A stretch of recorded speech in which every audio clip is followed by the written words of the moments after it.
사도신경으로 신앙 고백 드립니다. 나는 전능하신 아버지 하나님 천지의 창조주를 믿습니다. 나는 그의 유일하신 아들 우리 주 예수 그리스도를 믿습니다. 그는 성령으로 잉태되어 동정녀 마리아에게서 나시고 본디오 빌라도에게 고난을 받아 십자가에 못 박혀 죽으시고 장사된 지 사흘 만에 죽은 자 가운데서 다시 살아나셨으며 하늘에 오르시어 전능하신 아버지 하나님 우편에 앉아 계시다가 거기로부터 살아있는 자와 죽은 자를 심판하러 오십니다.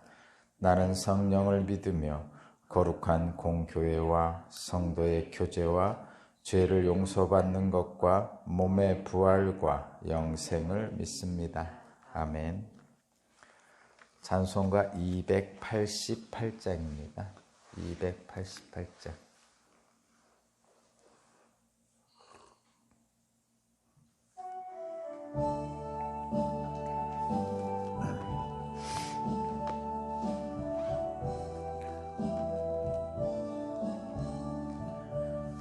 예수를 나의 구주 삼고 성령과 피로써 거듭나니 이 세상에서 내 영혼이 하늘의 영광 누리도다. 이것이 나의 간증이요 이것이 나의 찬송일생. 나 사는 동안 끊임없이 구주를 찬송하리로다. 온전히 주께 맡긴 내 영 사랑의 음성을 듣는 중에 천사들 왕래하는 것과 하늘의 영광 보리로다. 이것이 나의 간증이요 이것이 나의 찬송일세. 나 사는 동안 끊임없이 구주를 찬송하리로다. 주 안에 기쁨 누림으로 마음의 풍랑이 잔잔하니 세상과 나는 간 곳 없고 구속한 주만 보이도다. 이것이 나의 찬증이요 이것이 나의 찬송일세. 나 사는 동안 끊임없이 구주를 찬송하리로다. 아멘.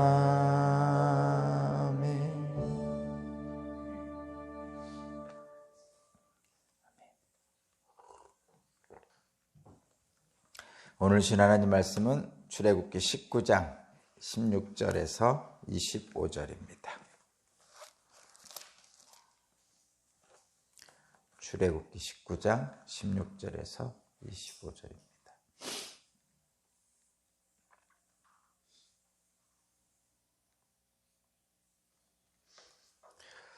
출애굽기 19장 16절에서 25절까지 말씀을 제가 봉독하겠습니다. 마침내 셋째 날 아침이 되었다. 번개가 치고 천둥 소리가 나며 짙은 구름이 산을 덮는 가운데 사냥불 나팔 소리가 우렁차게 울려 퍼지자 진에 있는 모든 백성이 두려워서 떨었다. 모세는 백성이 하나님을 만날 수 있도록 진으로부터 그들을 데리고 나와서 산기슭에 세웠다. 그때 시내 산에는 주님께서 불 가운데서 그곳으로 내려오셨으므로 온통 연기가 자욱했는데 마치 가마에서 나오는 것처럼 연기가 솟아나오고 온 산이 크게 진동하였다. 나팔 소리가 점점 더 크게 울려 퍼지는 가운데 모세가 하나님께 말씀하려니 하나님 음성으로 그에게 대답하셨다. 주님께서 시내산 곧 그 산 꼭대기로 내려오셔서 모세를 그 산 꼭대기로 부르시니 모세가 올라갔다. 주님께서 모세에게 말씀하셨다. 너는 내려가서 백성에게 나 주를 보려고 경계선을 넘어 들어오다가 많은 사람이 죽는 일이 없도록 하라고 단단히 일러두어라. 나 주에게 가까이 오는 제사장도 자신을 성결하게 해야 한다. 그렇게 하지 않으면 나 주가 그들도 쳐서 죽일 것이다. 모세가 주님께 대답하였다. 주님께서 우리들에게 산의 경계선을 정하여 그것을 거룩하게 구별하라고 경고하시는 명을 내리셨으므로 이 백성은 시내산으로 올라올 수 없습니다. 주님께서 그에게 말씀하셨다. 너는 어서 내려가서 아론을 데리고 올라오너라. 그러나 제사장들과 백성은 나에게 올라오려고 경계선을 넘어서는 안 된다. 그들이 경계선을 넘으면 나 주가 그들을 쳐서 죽일 것이다. 모세가 백성에게 내려가서 그대로 전하였다. 아멘.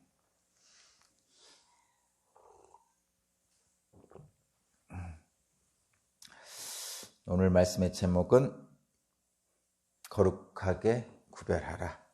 거룩하게 구별하라는 말씀입니다.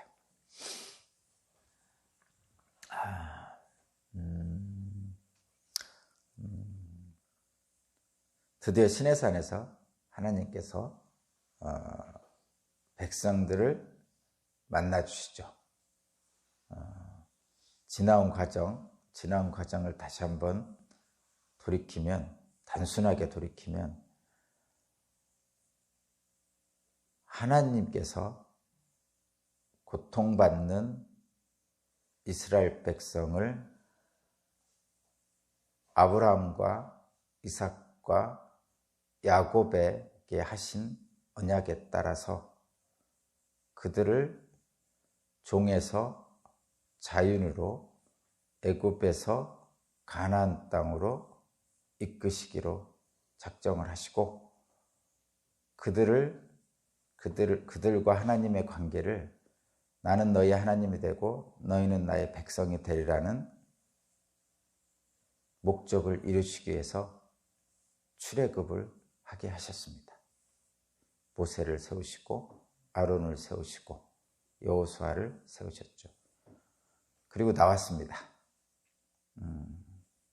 피난민 같은 이스라엘 백성들을 불기둥과 구름기둥으로 보호하시고 반석에서 물을 내서 먹이시고 만나와 메추라기로 먹이시는 그런 과정을 거쳤죠. 애굽의 군대도 물리쳐 주시고 아말렉의 군대도 물리쳐 주시고 그런 과정을 거쳤습니다. 드디어 하나님의 백성으로 이제 우리가 보통 얘기하는 인침받는 그 자리에 왔습니다. 그곳이 바로 시내산입니다. 시내산. 분명하게 하나님의 명령에 따라서 나는 너희 하나님이 되고 너희는 나의 백성이 되리라는 분명한 목적을 하나님은 아시지만 백성들이 아직 인지하지 못하고 있는 그 상황을 인지하게끔 선언하시는 겁니다. 하나님께서 말씀하신 너희는 나의 백성이 되고 나는 너희 하나님이 되리라는 것을 사람들이 알 수 있도록 선언하시는 거죠. 그것이 바로 시내산 계약입니다.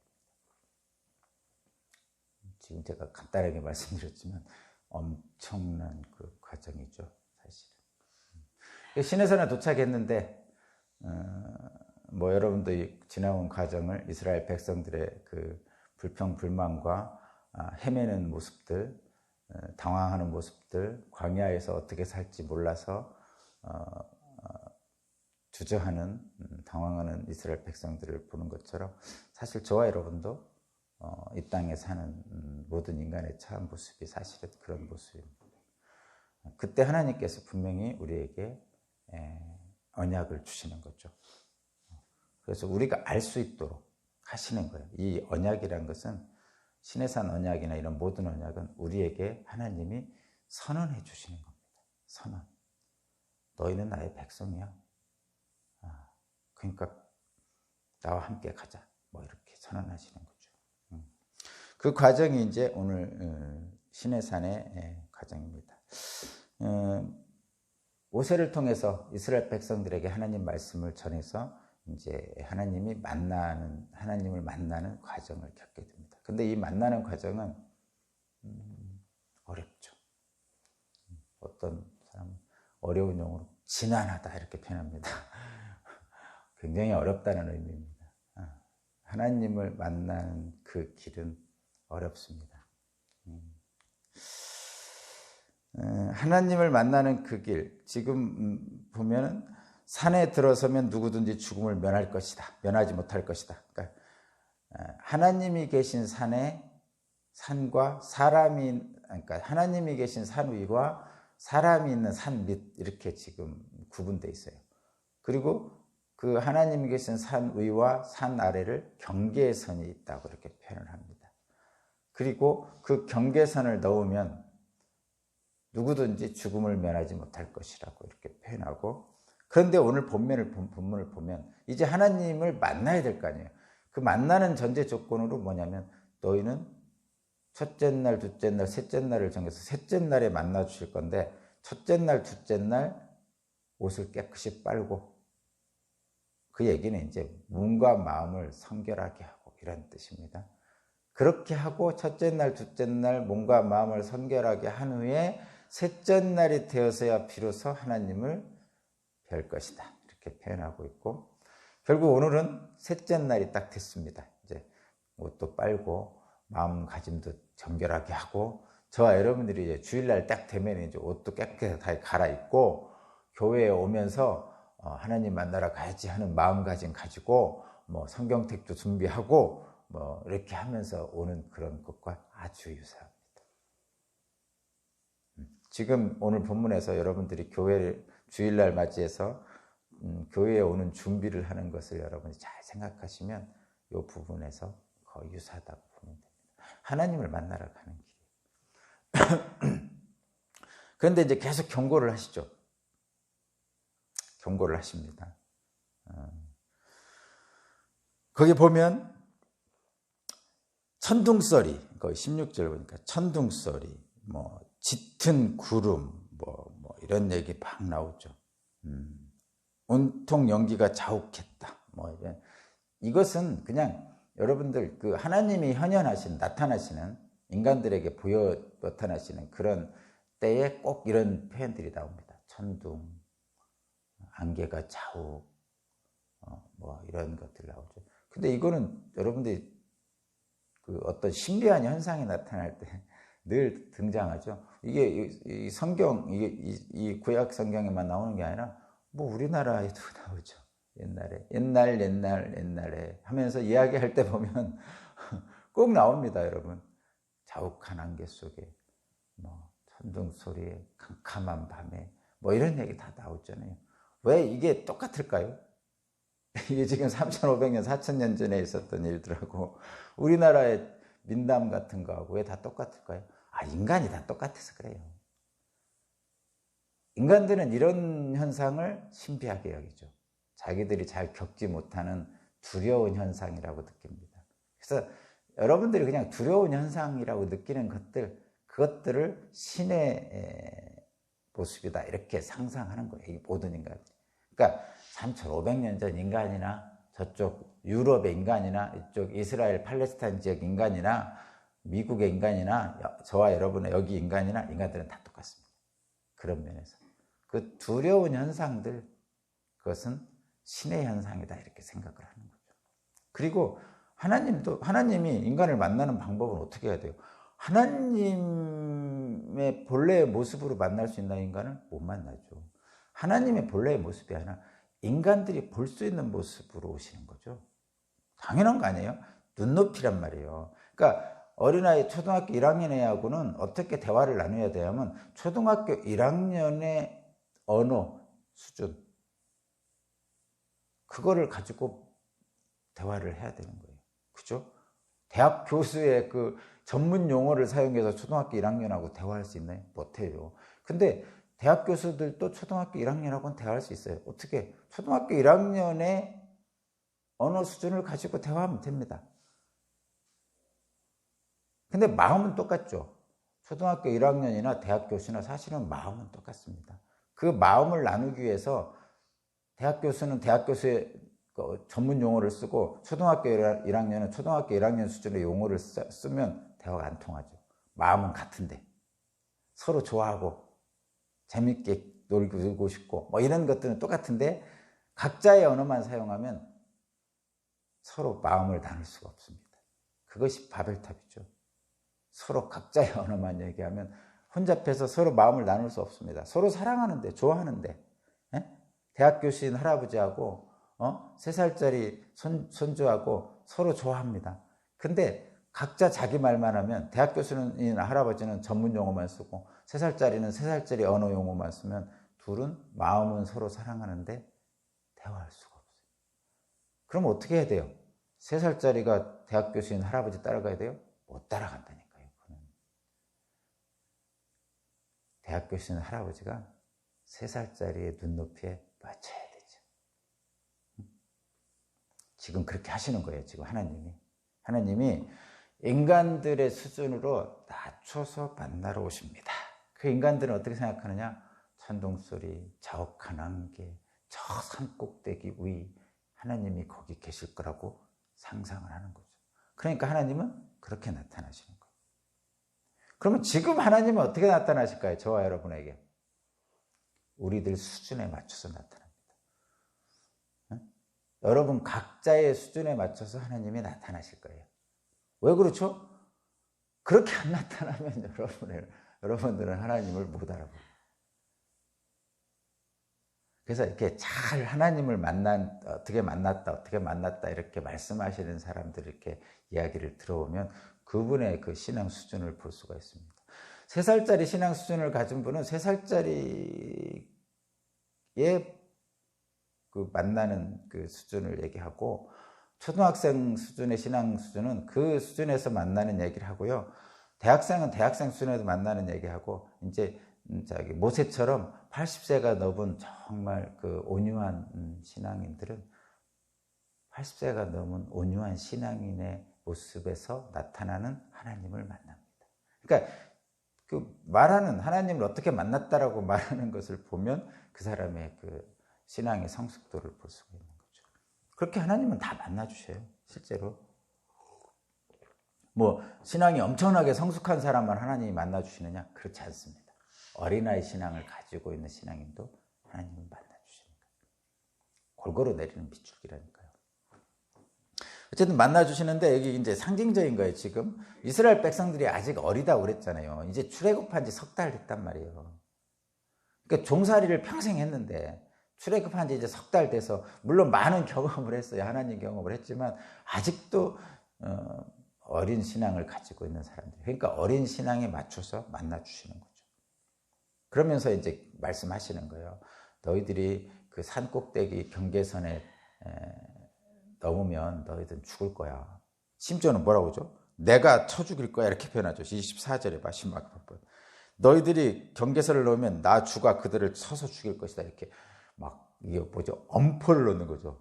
이놈 너에게 오면 내 말 듣 줄 알아. 뭐 이렇게 하는 거죠. 진짜 하나님이 백성을 쳐서 죽인다고 이런 진짜 어떻게 보면 극악한 표현을 쓰시잖아요. 이건 경고하는 거죠. 너 잘못하면 이 배로 너 맞을 거야. 이렇게. 그러니까 이 표현도 다 그래서 그렇게 하는 거예요.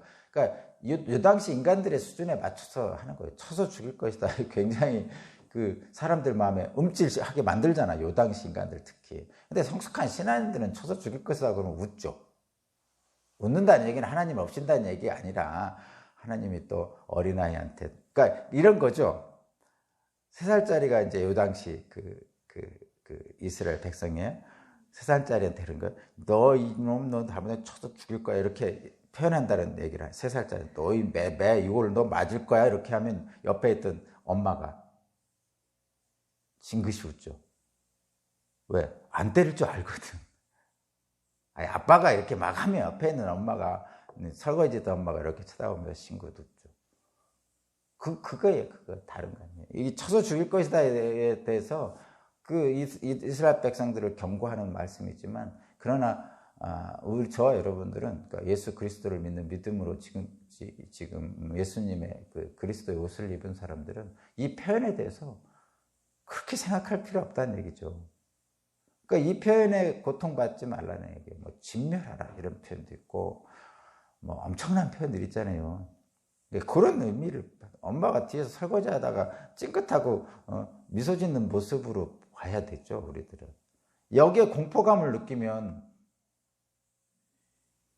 하나님에 대해서 공포감을 느끼면 그 신앙생활은 어떻게 된 것인지 되돌아봐야 돼요. 하나님은 늘 사랑의 하나님 그러면서 하나님을 공포감을 느껴가지고 주일 한번 빠졌다고 그냥 정신 못 차리고 막 그렇게 하든지, 그렇다고 주일을 또 밥 먹듯이 빠지면 그거는 신앙인 자체가 아니고 이미 주일을 지켜야 된다는 기본적인 신앙 안에 있는 사람들에게만 하는 거예요. 지금 주일을 빠지면서도 죄책감을 못 느끼는 사람들은 지금 여기에 대상이 아니에요. 그건 그냥 애굽 사람들이고, 주일을 빠지는데 괜히 속상하고 마음 아프고 하나님께 죄 짓는 것 같고 이런 사람들을 얘기하는 거죠, 기본적으로. 근데 그것에 대해서 지나치게 사랑의 하나님에 대한 두려움에 빠져 있지 말라는 얘기를 하는 겁니다.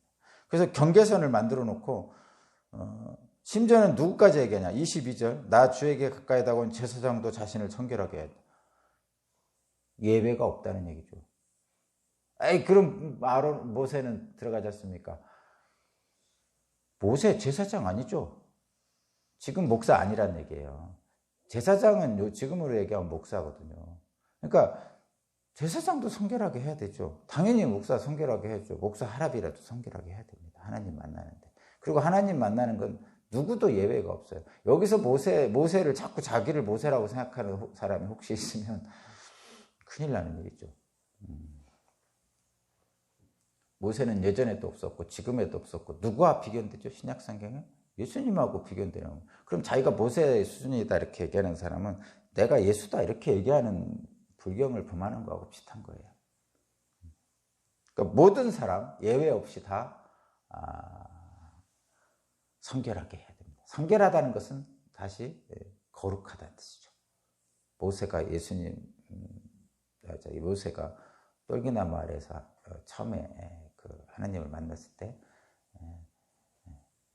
너는 신을 벗어라. 여기는 거룩한 땅이다. 이렇게 표현하는 그 거룩함입니다. 그러니까 성결하게 하라는 얘기는 저와 여러분들의 몸과 마음을 깨끗하게 하라는 얘기죠. 거룩하게 하라는 얘기입니다. 그래서 거기 23절에 오면 경계선을 정하여 거룩하게 구별하라 이렇게 말씀하셨단 말이에요. 자, 여기서 이제 경계선, 제가 이거 경계선을 설명하려고 지금 장황하게 여러분에게 얘기를 했는데 앞부분도 물론 굉장히 중요한 부분들을 말씀했지만 이 경계선 부분을 설명하려고 그런 겁니다. 이 경계선은 일단은 두 가지가 있습니다. 변경 불가한 경계선하고 그러니까 넘나들 수 없는 경계선과 넘나들 수 있는 경계선이 있어요. 굳이 이렇게 제가 나누는 이유는 여러분이 이해하기 편하라고 나눈 겁니다.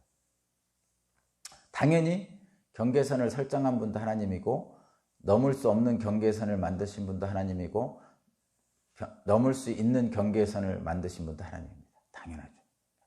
인간에게 허락된 경계선과 허락되지 않은 경계선이 있는데 첫 번째, 변경 불가능한 경계선이 있어요.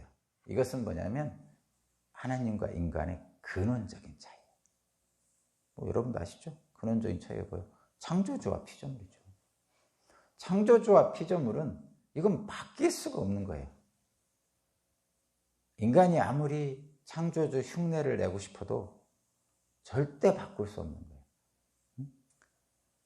하나님과 사람은 창조주와 피조물이라는 절대 변경될 수 없는 경계선을 갖고 있습니다. 그래서 경계선 자체라고 얘기할 필요도 없어요, 이거는.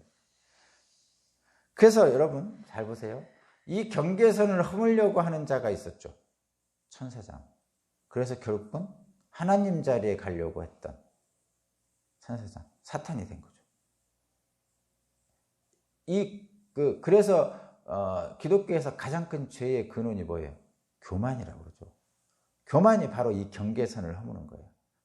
그러니까 피조물인 천사장이, 인간이 자기 자리를 자기 자리를 벗어나서 하나님의 자리에 오르는 것, 이게 교만의 근원이에요. 그래서 기독교에서 가장 큰 죄의 근원은 교만인 이유가 바로 그것입니다. 변경 불가능한 이 경계선을 자기가 허물려고 그러는 거예요. 어떻게 창조주의 자리에 피조물이 올라갑니까? 저와 여러분도 그래서 이 사탄이 유혹할 때 이 창조주의 자리를 차지하라고 막 유혹하는 경우가 가장 경계해야 됩니다. 우상숭배 이런 거 별거 아니에요. 솔직히 그거에 비하면 오죽하면 천사장이 사탄이 되어버렸을까, 마귀가 되어버렸을까. 그러니까 마귀는 자기와 유사하게 만들려고 하는 거죠, 우리를. 그래서 유혹하고 미혹하는 거예요. 그래서 하나님처럼 행동하는 인간, 사탄이 거기에 들어간 거죠. 정확하게 들어간 거예요. 하나님처럼 인간을 좌지우지하려고.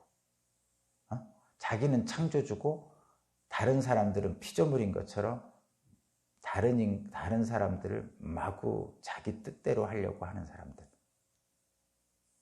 그건 경계를 해야 되는 거죠. 그러니까 사실 이런 거죠. 창조주와 그 피조물의 차이는 이게, 제가 창조주라면 이게 피조물인 거죠.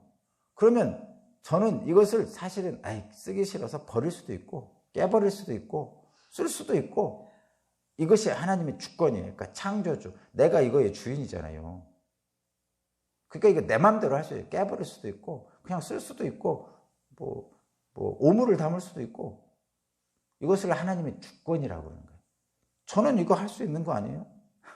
아깝다 이런 생각을 하지만 그게 하나님의 주권이에요. 그래서 이 컵인 인간은 여기에 뭐라고 토를 달 수가 없어요. 욥기의 욥이 그런 거예요, 지금. 근데 이 컵인 인간들이 하나님을 이렇게 나 버리지 마세요, 이렇게도 못하는 거예요. 그렇게 대항해서 이 컵이 하나님처럼 행동하려고 그러는 거죠. 그게 교만이에요, 교만. 그래서 교만이 가장 큰 죄입니다. 교만이라는 것이. 그래서 만약에 피조물인 인간이 하나님의 자리에 올라서 다른 사람들을 이 컵 사용하듯이 사용하려고 그러면 사탄이 되는 거죠. 그런 것을 사탄이 들어갔다 이렇게 표현하는 거죠. 자, 여기서 그럼 어떻게 해야 되느냐? 창조주와 피조물 간의 경계선, 이건 변경 불가한, 절대 변경할 수 없는 경계선인데 자기 자리를 지켜야 되는 거죠. 각자의 자리를 지키는 거예요. 각자의 자리가 뭐예요? 나는 피조물이니까 창조주 하나님의 자리를 탐하지 않는 거죠. 그게 이제 경계선의 첫 번째. 이건 변경 불가해요, 무조건. 그다음에 두 번째 경계선이 있어요. 이거는 사실 이런 겁니다. 이 경계선도 하나님이 만들어 주셨는데 결국은 어디서부터 시작되냐면 거룩함입니다. 그러니까 하나님이 인간을 어떻게 만드셨죠? 하나님의 형상을 닮게 만드셨어요. 하나님의 형상의 성품에는 여러 가지가 있습니다. 거기에는 사랑도 있고 은혜도 있고 여러 가지 있지만 그 전체를 포괄한 가장 큰 하나님의 성품은 거룩이죠. 거룩함이에요. 거룩함. 그래서 에덴 동산에 있을 때 처음에 창조했을 때는 하나님의 거룩함에 함께 있었던 거죠. 에덴 동산이라는 그 에어리어 안에는 하나님의 성품과 같은 사람이 모여 있는 거죠. 모든 동식물도 마찬가지고. 그래서 하나님은 뭐라고 했냐면 내가 거룩하니 너희도 거룩하라 이렇게 명령하시는 거죠. 근데 이 내가 거룩하니 너희도 거룩하라는 이 명령에는 인간들은 하나님과의 근원적인 차이가 있잖아요. 그래서 하나님은 절대 선이고 절대 거룩한데 인간들은 절대라는 표현을 할 수 있을 정도로 선하지는 못한 거죠. 절대라는 말을 할 정도로 거룩하지 못한 거예요. 왜냐하면 하나님은 온전한 영으로 계시지만 우리는 육체를 가진 인간이잖아요. 땅의 흙으로 만들었잖아요. 그래서 아담과 하와는 그런 완전한 거룩함에 이르지는 못했죠. 그런데 하나님은 창조주는 인간을 하나님의 형상대로 만들면서 내가 거룩하니 너희도 거룩하라라고 명령하신 거예요.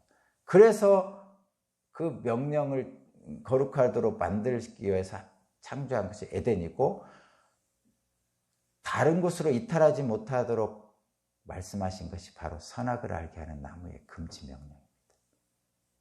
이것을 어기면 너희들이 나의 형상을 닮은 거룩하면서 이탈하게 되니까 이거 먹지 마라, 이렇게. 그러니까 먹지 말라는 것은 선악과 자체를 얘기하는 게 아니라 하지 말라는 명령이에요.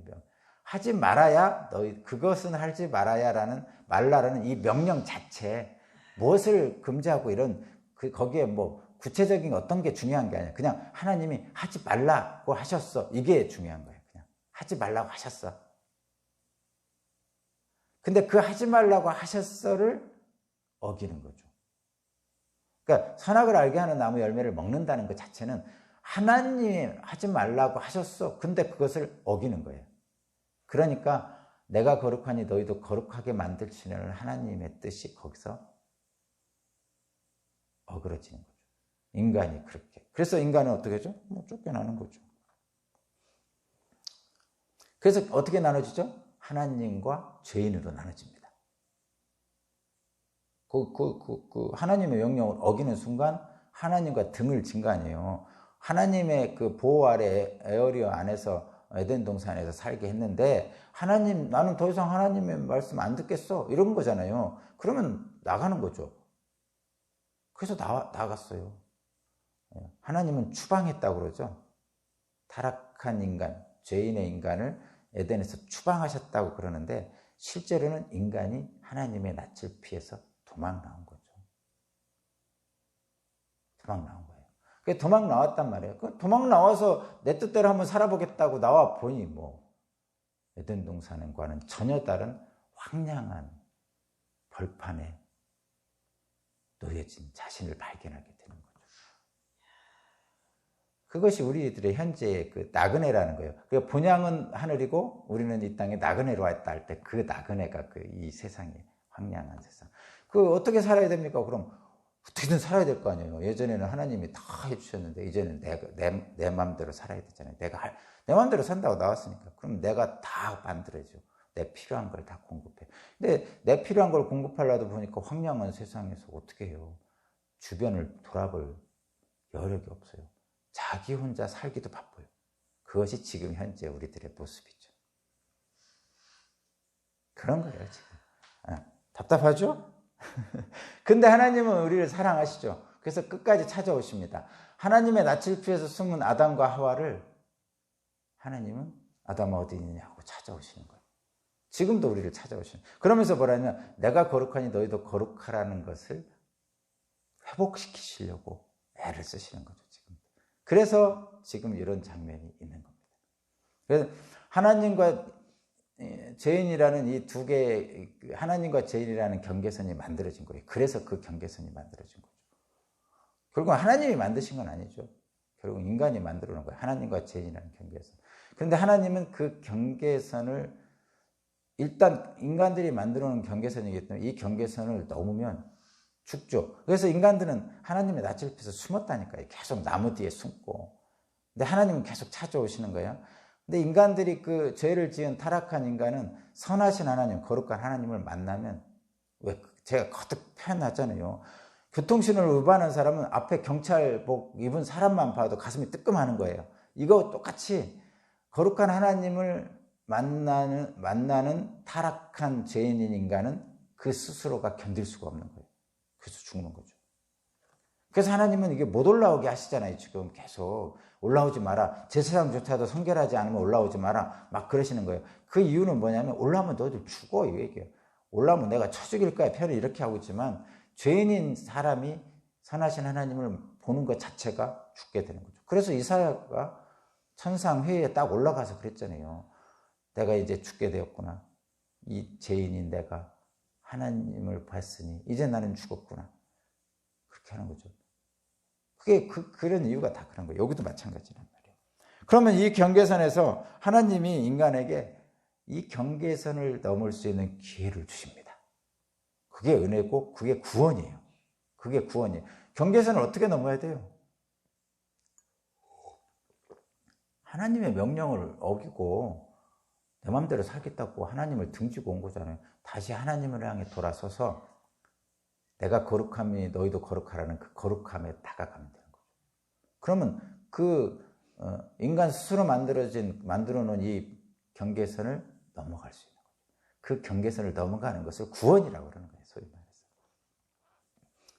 하나님 형상을 회복하는 거죠. 그죠? 그런 겁니다. 그게 거룩함의 차이예요. 그래서 경계선 안으로 들어가려면, 하나님 품에 안기려면 어떻게 해야 됩니까? 계속 하잖아요. 하나님이 거룩해라. 거룩하게 구별하라. 거룩하게 구별된 자는 이 경계선을 넘어올 수 있다. 이렇게 말씀하시고. 제사장조차도. 하나님의 형상을 따라 지음받은 자는 그래서 아담과 하와의 금지 명령을 위반함으로써 타락하여 죄인이 된 그 상태에서 다시 거룩함을 상실한 그 상태에서 다시 거룩함을 회복하는 대로 갈 수 있도록 만들어주시는 그 장면이 이 장면이에요. 그래서 이 장면은 굉장히 구원의 핵심적인 장면이죠. 경계선을 만들어 놓으시고 거룩함을 구별하라고 경계선을 만들어 놓으시고 여기서 올라올 수 있도록 하시잖아요. 특히 모세는 그렇다 치고 아론을 데리고 올라오라고 하죠. 그리고 거룩하게 성별되지 않은 사람들은 산 중턱까지밖에 못 오죠. 그래도 산 중턱까지는 가잖아요. 산 아래에 있던 제사장 70명들이. 그 하나님의 은혜가 가까워요. 근데 하나님이 우르릉 꽝꽝꽝꽝 하니까 밑에 있던 제사장들은 그냥 놀라 자빠지는 거죠.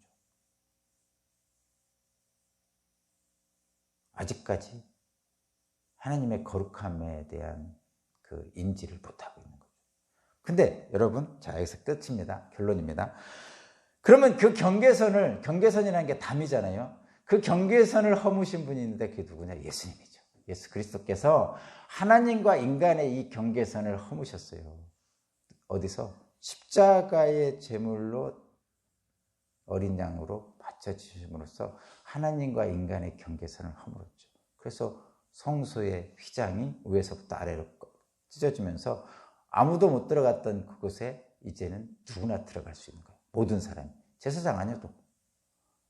그것이 예수 그리스도의 이름으로 하나님 앞에 나아갈 수 있는 특권이 우리에게 주어진 거죠. 그겁니다. 성숙한 그리스도인들에게는, 그래서 성숙한 그리스도인, 우리 그리스도인들에게는 거룩함에 대한 갈망이 있어요. 거룩하고 싶죠. 거룩하고 싶고 거룩한 삶을 살고 싶은 열정이 있어요. 그것이 욕망, 그런 열정이 있는 거죠. 그리스도인들은. 그 열정이 없다면 그냥 교회에 와서 복채나 내고 좋은 점괘나 얻고 이런 식으로 그 신앙생활 하면, 그런 분들은 사실은 신앙생활을 시작한 것도 아니죠. 그냥 다른 종교 믿어도 똑같아요. 그러니까 무당 찾아가는 거나 성황당에 이렇게 돌을 올려놓는 거나 다 똑같아요. 기독교에서 그렇게만 하면. 근데 거룩함에 대한 열망과 거룩함에 대한 그 삶을 살고 싶은 욕망이 생긴다면은 그것은 신앙이 시작된 거죠. 물론 그 안에는 당연히 육체적 아픔도 해결해 주시고 물질적인 것도 해 주시고 하죠. 그래서 그의 나라와 그의 일을 먼저 구하라 이렇게 말씀하시는 겁니다.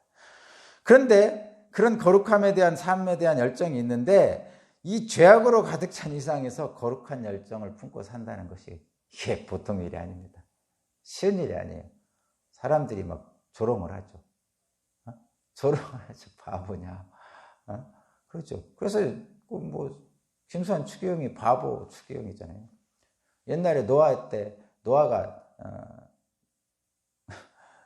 산 중턱에다가 배를 만드니까 사람들이 다 미쳤다고 조롱했잖아요. 마찬가지로 예수님 돌아가실 때도 사람들이 막 조롱했죠. 다 그런 거예요. 그러니까 거룩함의 열망을 가지고 거룩한 삶을 살려고 하는 사람들은 세상 사람들이 조롱을 받게 됐어요. 왜냐하면 사람들과 사는 방식이 다르니까 그런 거죠. 근데 이렇게 생각해야 돼요. 그럼 거룩한 삶의 열정을 가지고 있는 사람이 거룩하게 살고 싶은데 어떻게 하는 거냐? 그건 하나님의 일을 하는 거죠. 거룩하게 산다. 근데 이 하나님의 일, 사역이라는 것은 그냥 일상이에요. 목사가 설교를 해야 하나님의 사역을 하니까 목사는 설교를 해야 하나님의 사역을 하는 거죠. 그렇게 하라고 부르심을 하시니까. 근데 일반 사람들, 그냥 성도, 그냥 집사도 아닌 성도가 하나님의 부르심을 받아서 사역을 합니다. 그럼 집에서 설거지 할 때도 사역을 하는 거라니까요. 삶의 모든 장면이 다 하나님의 일이라고 생각하고 하는 거예요. 그것이 우리에게 주어진 하나님의 뜻이에요.